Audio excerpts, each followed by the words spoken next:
पार्थाय प्रतिबोधितां भगवता नारायणेन स्वयं व्यासेन ग्रथितां पुराणमुनिना मध्ये महाभारतम् अद्वैतामृतवर्षिणीं भगवतीम् अष्टादशाध्यायिनीम् अम्ब त्वाम् अनुसन्दधामि भगवद्गीते भवद्वेषिणीं वसुदेवसुतं देवं कंसचाणूरमर्दनं देवकी परमानन्दं कृष्णं वन्दे जगद्गुरुम्। ভগবদ্গীতায় তৃতীয় অধ্যায় রয়েছি আমরা। ৩২ নম্বর শ্লোক পর্যন্ত আগের দিন পাঠ হয়েছে। আমরা ৩১ থেকে ৩৫ এই কয়েকটি শ্লোক প্রথমে সমবেতভাবে পাঠ করব। ये मे मतमिदं नित्यम् अनुतिष्ठन्ति मानवाः ये मे मतमिदं नित्यम् अनुतिष्ठन्ति मानवाः श्रद्धावन्तो न सूयन्तो मुच्यन्ते तेऽपि कर्मभिः श्रद्धावन्तो न सूयन्तो मुच्यन्ते तेऽपि कर्मभिः ये मे मतमिदं नित्यम् अनुतिष्ठन्ति मानवाः श्रद्धावन्तो न सूयन्तो मुच्यन्ते तेऽपि कर्मभिः ये त्वेतदभ्यसूयन्तो नानुतिष्ठन्ति मे मतम् ये त्वेतदभ्यसूयन्तो नानुतिष्ठन्ति मे मतम् सर्वज्ञानविमूढांस्तान् विद्धि नष्टान् चेतसः सर्वज्ञानविमूढांस्तान् विद्धि नष्टान् चेतसः ये त्वेतदभ्यसूयन्तो नानुतिष्ठन्ति मे मतम् सर्वज्ञानविमूढांस्तान् विद्धि नष्टान् चेतसः सदृशं चेष्टते स्वस्याः प्रकृतेर्ज्ञानवानपि सदृशं चेष्टते स्वस्याः प्रकृतेर्ज्ञानवानपि प्रकृतिं यान्ति भूतानि निग्रहः किं करिष्यति प्रकृतिं यान्ति भूतानि निग्रहः किं करिष्यति सदृशं चेष्टते स्वस्याः प्रकृतेर्ज्ञानवानपि प्रकृतिं यान्ति भूतानि निग्रहः किं करिष्यति इन्द्रियस्येन्द्रियस्यार्थे रागद्वेषौ व्यवस्थितौ इन्द्रियस्येन्द्रियस्यार्थे रागद्वेषौ व्यवस्थितौ तयोर्न वशमागच्छेत् तौ ह्यस्य परिपन्थिनौ तयोर्न वशमागच्छेत् तौ ह्यस्य परिपन्थिनौ इन्द्रियस्येन्द्रियस्यार्थे रागद्वेषौ व्यवस्थितौ तयोर्नवशमागच्छेत् तौ ह्यस्य परिपन्थिनौ श्रेयान् स्वधर्मो विगुणः परधर्मात् स्वनुष्ठितात् श्रेयान् स्वधर्मो विगुणः परधर्मात् स्वनुष्ठितात् स्वधर्मे निधनं श्रेयः परधर्मो भयावहः स्वधर्मे निधनं श्रेयः परधर्मो भयावहः श्रेयान् स्वधर्मो विगुणः परधर्मात् स्वनुष्ठितात् स्वधर्मे निधनं श्रेयः परधर्मो भयावहः श्रेयान् स्वधर्मो विगुणः परधर्मात् स्वनुष्ठितात् स्वधर्मे निधनं श्रेयः परधर्मो भयावहः।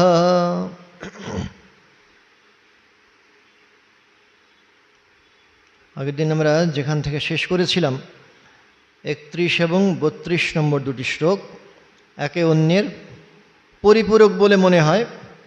যে প্রথম শ্লোকে মানে 31 নম্বরে ভগবান বলছেন যারা তার এই যে নিষ্কাম কর্মযোগের তত্ত্ব এটা যারা শ্রদ্ধাবান আর অসূয়াশূন্য হয়ে যারা শুনবেন, যারা এই মতের অনুষ্ঠান করবেন, তারা কর্মবন্ধন থেকে মুক্ত হবেন, মুক্তি লাভ করে যাবেন। আর পরের শ্লোকে বলছেন যে যারা করবেন না, এই মতের অনুবর্তন যারা করবেন না, এই মতকে যারা গ্রহণ করবেন না,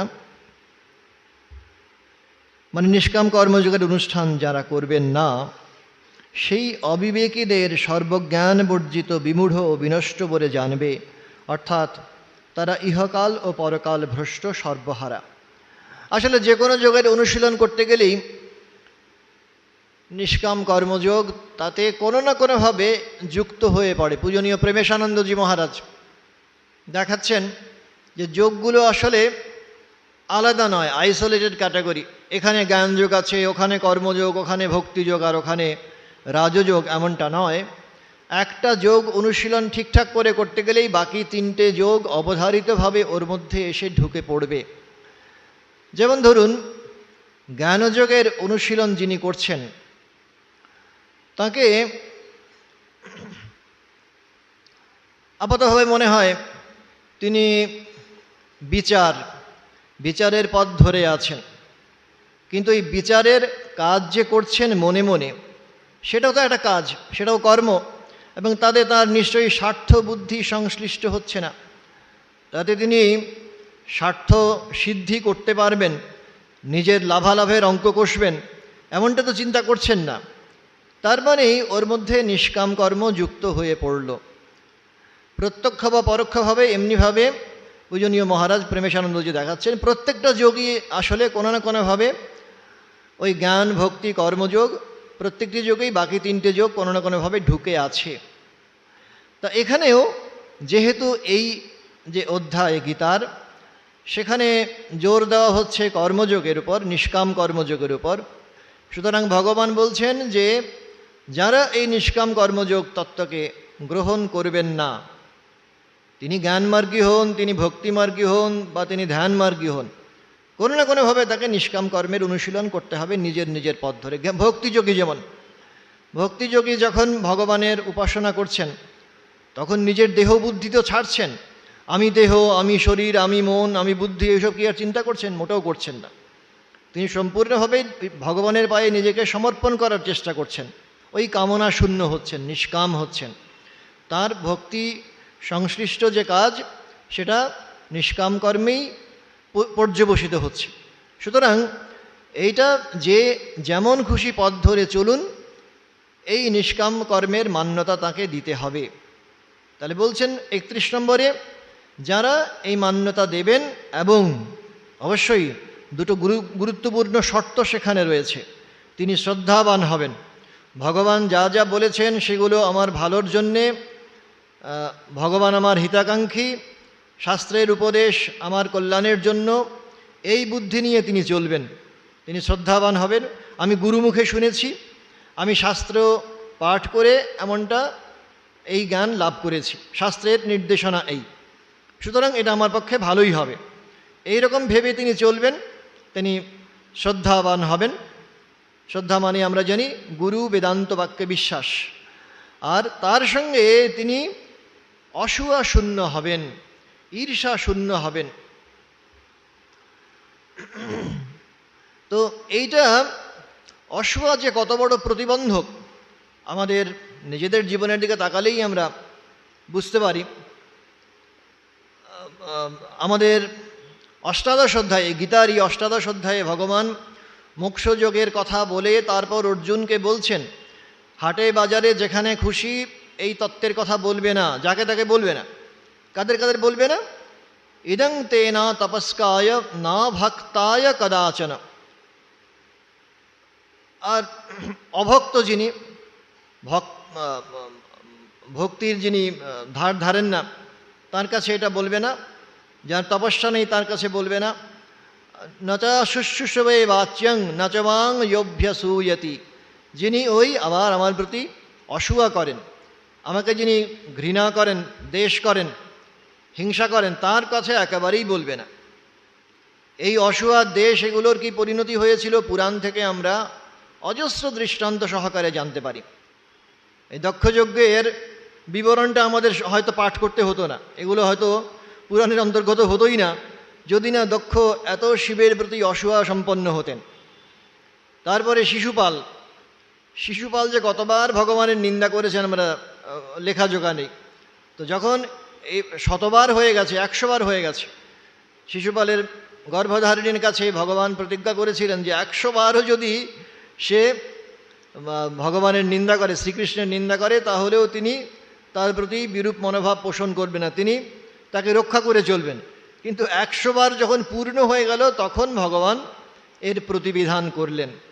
শিশুপালা সুবিঘাতকশ্যাম, আমরা শ্যাম নাম সংকীর্তনে করি। তো সেই কারণে এই অসূয়া যে আমাদের ধর্মজীবনের একটা বিশেষ অন্তরায়, ভগবান লাভের পক্ষে একটা বিরাট শত্রুস্বরূপ, এটা আমরা খুব ভালো করে বুঝতে পারি। তো সেই অসূয়া যাদের থাকবে না, আর যাদের খুব পজিটিভ আউটলুক থাকবে, ইতিবাচক দৃষ্টি যাদের থাকবে, যারা শ্রদ্ধাবান হবেন, আর এটা হয়ে যারা ভগবানের কথা শুনবেন, তারাও এই কর্মবন্ধন থেকে মুক্ত হয়ে যাবেন। আস্তে আস্তে সব খসে পড়বে। ওই কেশবকে দেখে ঠাকুরের মনে পড়ছে এর লেজ খসেছে, সবাই চমকে উঠছেন। এবার লেজ খসা মানেটা কি? না, লেজ খসা মানে ডাঙাচি, সে ডাঙায় থাকতে পারে, জলেও থাকতে পারে। তো কেশবের দর্শন মাত্রে ঠাকুরের মনে হচ্ছে যিনি সংসারেও থাকতে পারেন বা সংসার ছাড়তেও পারেন, এত সুন্দর তাঁর এখন মনের অবস্থা। তো সেই কারণে এই নিষ্কাম কর্মের পথে যারা চলেন, চলতে চলতে তাদের আস্তে আস্তে কর্মবন্ধন ক্ষয় হয়ে যায়। যে যার কথা ভাবে সে তার সত্তা পায়। নিষ্কাম কর্মের কথা ভাবার মানেই তো হচ্ছে মনে মনে ওই নিষ্কাম কর্মযোগীর কথা চিন্তা করবেন, ফলে আস্তে আস্তে সেই আদর্শ কর্মযোগীর সমস্ত গুণ তিনি লাভ করবেন সাধক, এবং তার কর্মবন্ধন ক্ষয় হয়ে যাবে। আবার তারপরে শ্লোকে আবার জোর দিয়ে বললেন যে না, এটা যদি না হয় তাহলে আবার মহাবিপদ হবে। ये त्वे तदभ्यसूयन्त नानुतिष्ठन्ति मे मतम सर्वज्ञान विमूढ़ांस्तान বিদ্ধি নষ্টান অচেতসঃ। এটা না হলে মহাবিপদ হবে, পরমার্থ পথ থেকে ভ্রষ্ট হবেন, ইহকালেও কিছু লাভ করতে পারবেন না। ওই সবসময় যে নিজের কথা ভাবে, নিষ্কাম কর্মযোগ অনুশীলন করছি না মানে সোজা সাপটা কথা হচ্ছে, সবসময় আমি নিজের কথা ভাবি। আমার নিজের শরীরটা ভালো নেই, আমার মনটা কাজ করছে না, আমার বুদ্ধির বিভ্রম হয়েছে, আমার টাকা পয়সা গেছে, মান ইজ্জত গেছে, হেন হয়েছে তেন হয়েছে, এইসব ভেবে ভেবে আমাদের আসলে যত না যন্ত্রণা শারীরিক স্তরে, বাহ্যিক স্তরে, বেশিরভাগ যন্ত্রণাই হয়ে যায় ভেতরের দিক থেকে, সাইকোলজিক্যাল লেভেলে। সুতরাং এই মানসিক স্তরের যন্ত্রণায় ভুগে ভুগে আমাদের অর্ধেক পরমায়ু ক্ষয় হয়ে যায়। ফলে এইটা যিনি করবেন না, বিশেষ করে এই যুগে, শ্রীরামকৃষ্ণ বিবেকানন্দের যুগে, আমরা তো আরও বেশি করে স্বামীজির মুখে শুনেইছি। ভগিনী নিবেদিতাকেও স্বামীজি বলছেন যে আদর্শটা হচ্ছে চারটে যোগের সুষম সমন্বয়, যেমন শ্রীরামকৃষ্ণের জীবনে হয়েছিল। জ্ঞান থাকবে, ভক্তি থাকবে, কর্ম থাকবে, আবার রাজযোগ থাকবে। এই চারের সুষম সমন্বয়ে আদর্শ সাধক জীবন গড়ে উঠবে। কিন্তু স্বামীজির ইচ্ছে যে এই যুগে তার যারা পদানুগ, স্বামীজির পদাশ্রয়ী যারা, তাদের মধ্যে কর্মের অংশ আধিক্য পাবে, কর্মটা জোর পাবে বেশি। কেন? এই যুগে জড়তা বেশি, স্বামীজি দেখতে পাচ্ছেন তমগুণের খুব প্রভাব হয়েছে। সুতরাং এটা কাটিয়ে উঠতে হলে আমাদের আস্তে আস্তে কাজে ইনভলভ হতে হবে। জড়াতে হবে বলছি না, কাজের বন্ধনে পড়তে হবে বলা হচ্ছে না, কাজে আরও বেশি নিজেদের ইনভলভ করতে হবে। এর মধ্য দিয়ে আমাদের কর্ম থেকে কর্মযোগে উত্তরণের পথ খুঁজে বার করতে হবে। তো এটা না হলে বিপদ হবে। আমি আবার শুধু নিজের কথাই চিন্তা করব।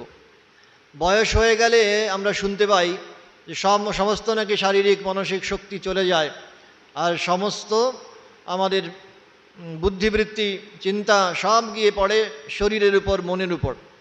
আমার ভালো নেই কেন, অমুকটা আজকে এই অর্গান ফাংশন করছে না কেন, এই না সেই না, এত কমপ্লেন শুনতে পাই। কিন্তু ব্যতিক্রম কি নেই? নিশ্চয়ই আছেন।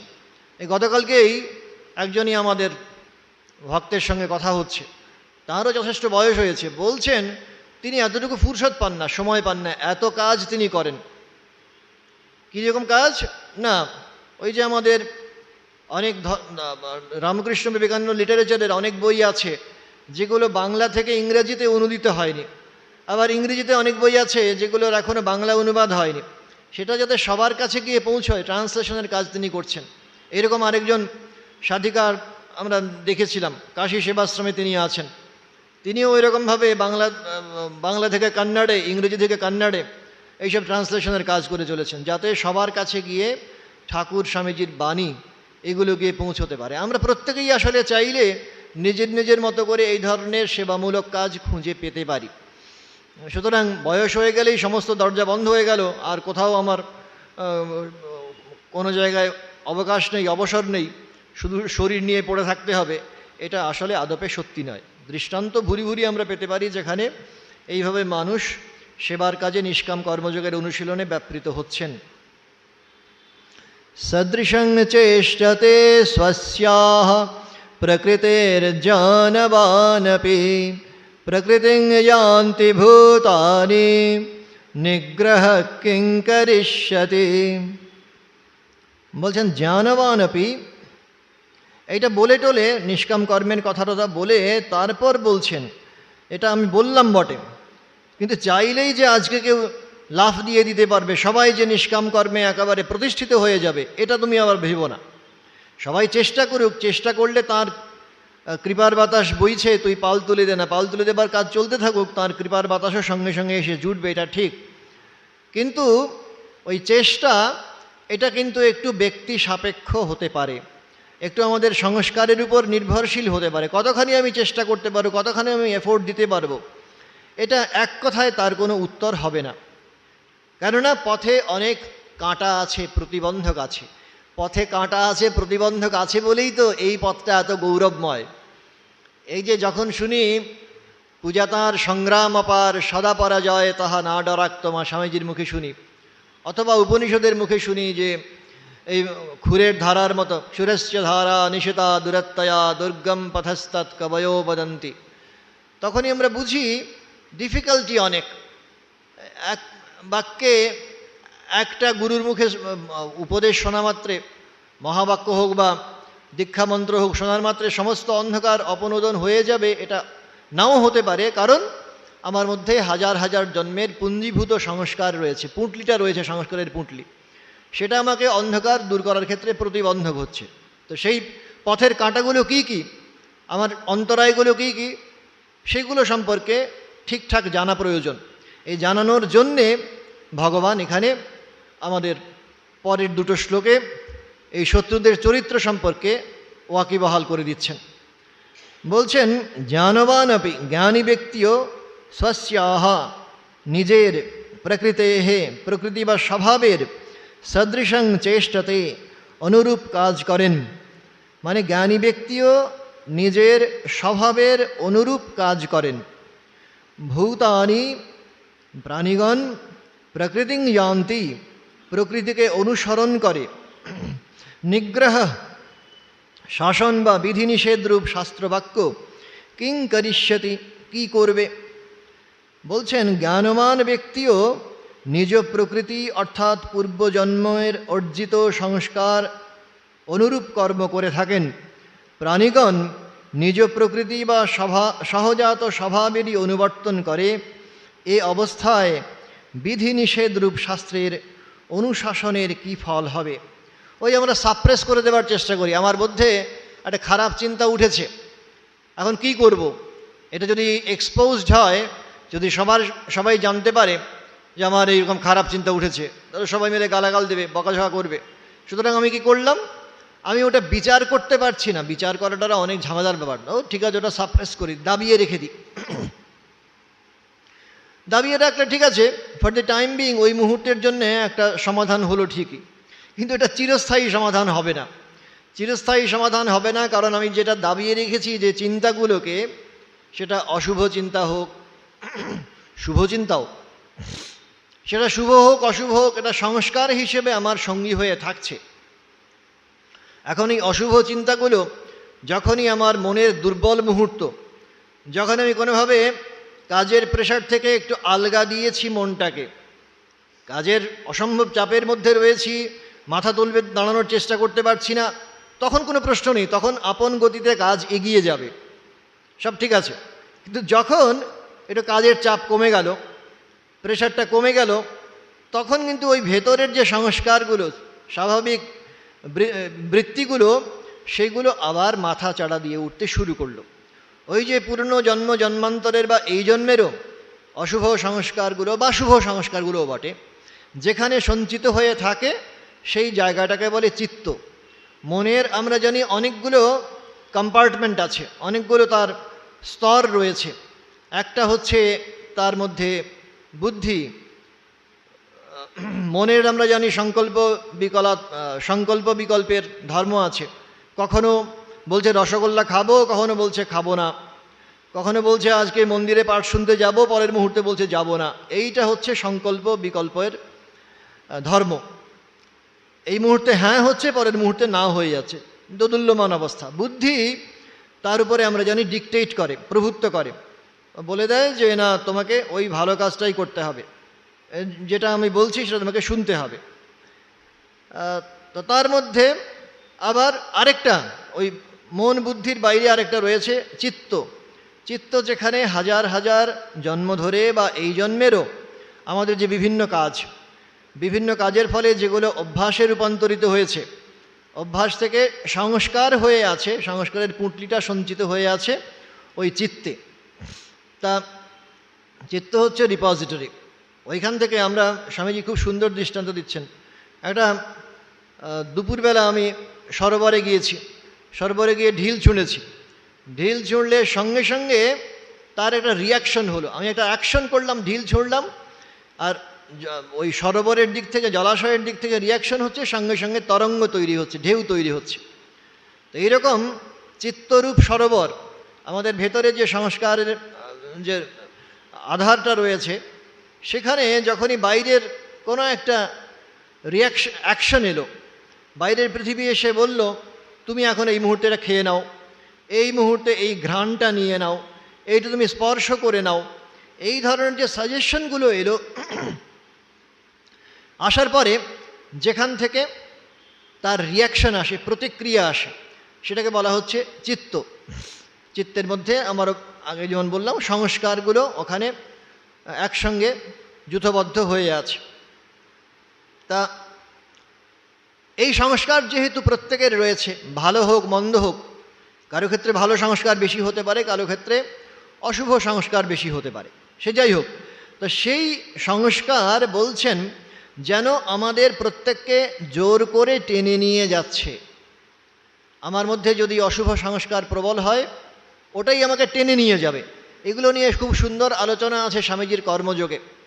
বলছেন কাজ করতে করতে সেটা হ্যাবিট হয়ে যায়, ওই হ্যাবিট আবার তখন সংস্কারের রূপ নেয়। সংস্কার আবার পরের কাজ কি হবে সেটা নির্ধারণ করে। তা এখানে আমরা দেখতে পাচ্ছি যে প্রত্যেকের এক এক ধরনের সংস্কার আছে। একই ধরনের সিচুয়েশনে একই পরিবারের দুটো ছেলে আছে, হয়তো একই সিচুয়েশনে একই ধরনের পরিবেশে তারা বড় হচ্ছে, অথচ দুজনের গ্রোথ একই রকম হচ্ছে না। খাওয়া দাওয়া, থাকা, পরিবেশ সবটা একরকম হলো, কিন্তু দুজনের দেখা হলো পরীক্ষার ফল একরকম হচ্ছে না। একজন খুব ভালো করছে, আরেকজন পরীক্ষায় ক্রমাগত পিছিয়ে পড়ছে। তার কারণটা হচ্ছে দুজনের মধ্যে চরিত্রগত প্রভেদ রয়েছে, সংস্কারের প্রভেদ রয়েছে। ওই একই পরিবেশে থাকা সত্ত্বেও সেখান থেকে ভালো জিনিসটা একজনকে চট করে নিতে পারল, দ্বিতীয়জন ওই ভালো জিনিসটা ছেড়ে দিয়ে যত কিছু খারাপ, যা কিছু কুক্ষিগত করার সব সে তার মতো করে অ্যাকোয়ার করছে। তো এইভাবে মানুষে মানুষে প্রভেদ, শ্রদ্ধার তারতম্যে স্বামীজি বলছেন ওই শ্রদ্ধা আসলে ওই সংস্কার থেকেই তো উঠে আসে। তা এইটা হচ্ছে ইম্পেডিমেন্ট, এটা হচ্ছে অন্তরায়। আমি চাই, প্রত্যেকে আমরা চাই ভালো পথে চলতে, সৎ পথে চলতে, ভগবান লাভ করার জন্য আমার মধ্যে যাতে ব্যাকুলতা আসে, আমরা আন্তরিকভাবে চাই। কিন্তু দেখি পেছন থেকে কেউ যেন ক্রমাগত টেনে নিয়ে পেছন দিকে টানছে, পশ্চাতে টানিছে মনে পশ্চাতের আমি, রবীন্দ্রনাথের কবিতায় আছে। তো সেই কারণে প্রকৃতিং যান্তি ভূতানি, ওই প্রকৃতির বশীভূত হয়ে আমরা থাকছি। আমাদের মনের বলা হয় তিনটে স্তর নাকি আছে। একটা হচ্ছে সাবকনশিয়াস বা আনকনশিয়াস, অবচেতন মন, যে মন সম্পর্কে আমি সজাগ নই, ওই চিত্তের কথা বললাম। এর মধ্যে যে কী আছে না আছে আমরা জানি না। তার ওপরে আছে কনশিয়াস মাইন্ড, যে মনের সঙ্গে আমাদের নিত্যদিনের পরিচয়। প্রত্যেক দিন আমার যাত্রাপথে ওই মনেরই তো রিফ্লেকশন হচ্ছে, কাজে কর্মে চিন্তা ভাবনায় সব কিছুতে ওই মনটাই ওখানে নির্ণায়ক হয়ে দাঁড়াচ্ছে। এটা হচ্ছে কনশিয়াস মাইন্ড। আর আরও বলছেন যখন এগিয়ে যাব, মনটা যখন শুদ্ধ হয়ে যাবে, শুদ্ধ মন, শুদ্ধ বুদ্ধি, শুদ্ধ আত্মা এক, তখন আমরা সুপার কনশিয়াস মাইন্ডে গিয়ে পৌঁছব।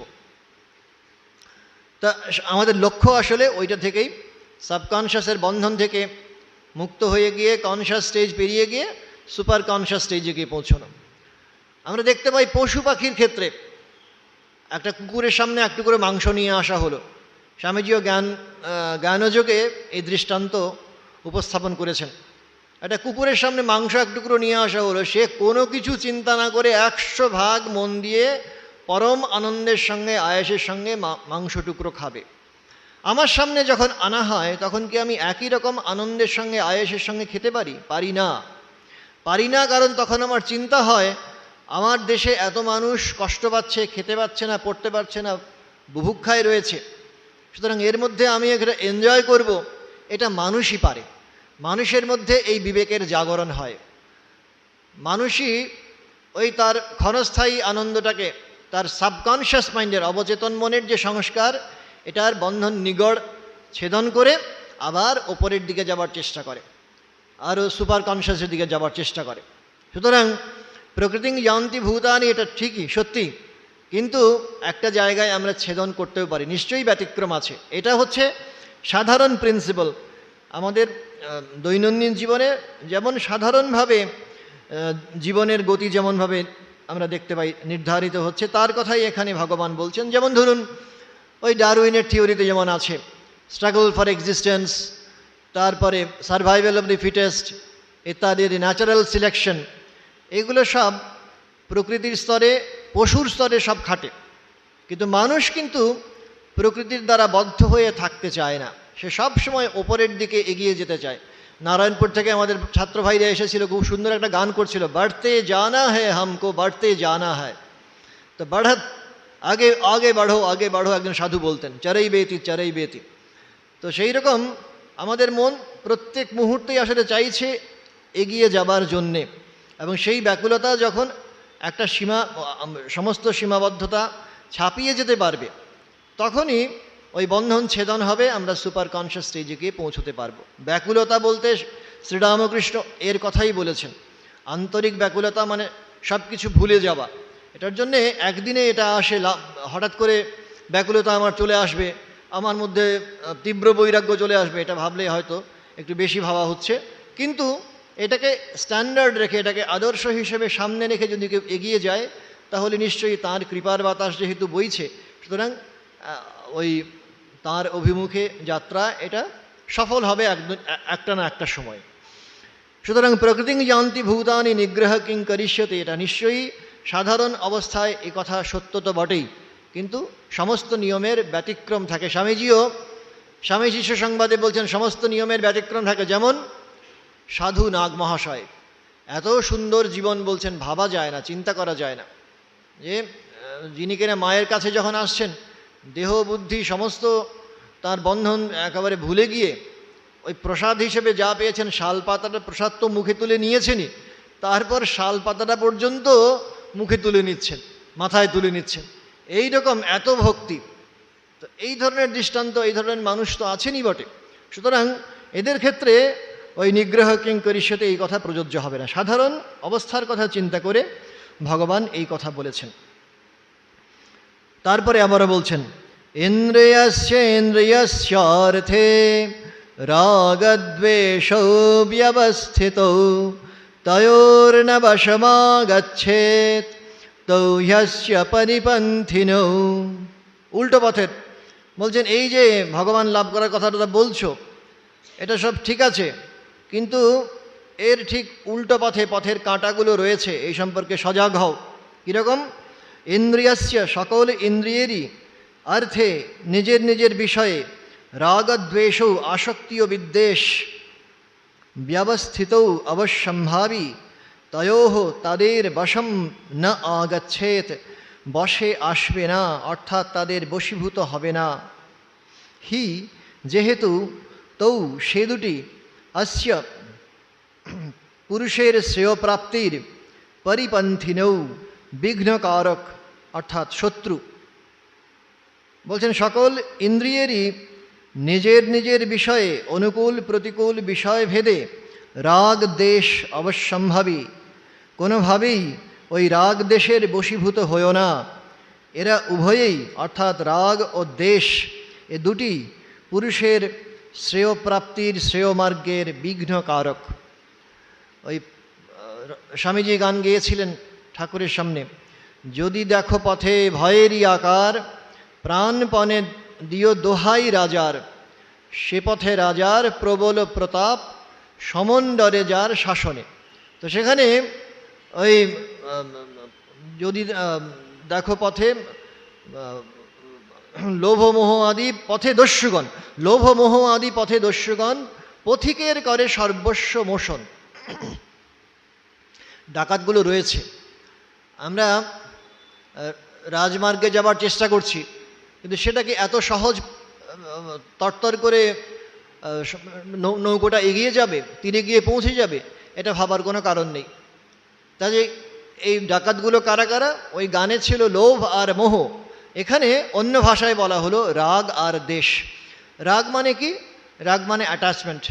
আমি একটা ভালো কাজ করেছি, তার ফলটা আমার চাই, এই ফুলটা আমার ভালো লাগে, আমার সঙ্গী হয়ে থাকুক, সন্দেশটা আমার ভালো লাগে, সন্দেশটা আমি সবসময়ই খেতে চাই, সন্দেশ দেখলেই আমার খেতে ইচ্ছে করে।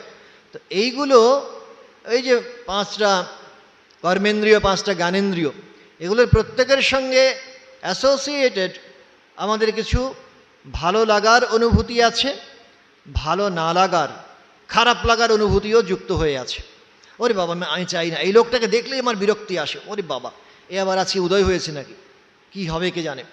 এই ধরনের যে একটা মনোবৃত্তি জাগলো কোনো ব্যক্তিকে দেখে, বস্তুকে দেখে বা কোনো জায়গায় গিয়ে, তখনই বোঝা গেল আমি দেশের বশীভূত হয়েছি। দেশ মানেই হচ্ছে হিংসা, দেশ মানে হচ্ছে ওই ব্যক্তি বা বস্তু থেকে আমাদের যে আপাত একটা অদ্ভুত নেগেটিভ ডিসক্রিমিনেশন, নেতিবাচক চিন্তা, এটা হচ্ছে দেশ।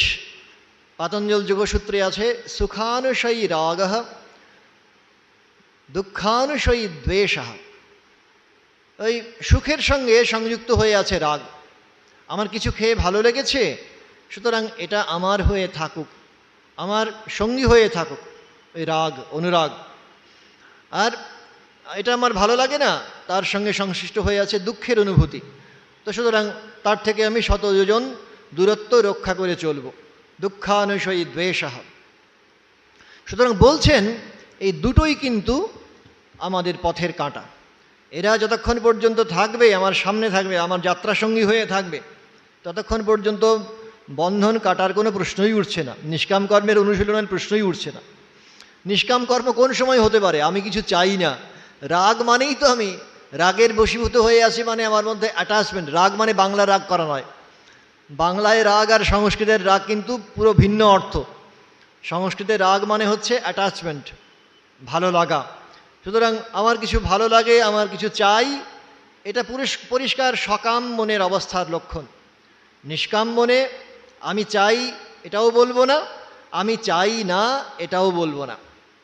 আমাদের কোনো ব্রহ্মচারী মহারাজের পোস্টিং হবে, তো সেখানে মহারাজ ডেকে পাঠিয়েছেন, কোনো সিনিয়র মহারাজ ডেকে পাঠিয়েছেন যে তোমার কি কিছু চিন্তা ভাবনা আছে, কোন সেন্টারে তোমার পোস্টিং হতে পারে?